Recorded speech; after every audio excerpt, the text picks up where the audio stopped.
Cilvēki vienkārši paši izvēlās, ko viņi grib, kā viņi grib. Aizgāju, ieraudzīju tīklu, kabījos, bet bumbu pāri var dabūt. Tā izrādās, ka labs ķērājs tā. Nu, super, redzi, tā tava loma, tava vieta ir būt par ķērāju komandā.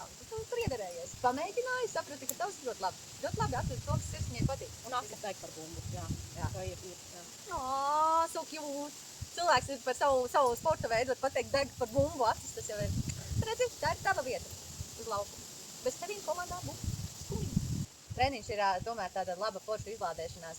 Cilvēki vienmēr domā to, ka sports nogurdina, bet īstenībā sports tā uzlādē. Es atbraucu mājās ar tādu enerģiju, kas nevar aiziet gulēt. Jā. Man gribas skriet, lekt, vēl visu ko darīt, visu ko pagūt, bet, ko citu.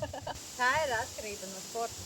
Bet es vispār saprotu, ka galvenais ir kustēties vienalga, ko tu dari, skrien, staigā daudz, tad mums arī sākām nojot, mums ir nojošanas stūbiņas, ar grāmatu lasīšanas pieskaņām. Galvenais vispār kustēties. Jā. Kā man opis teica, kas kustās, tas dzīvo.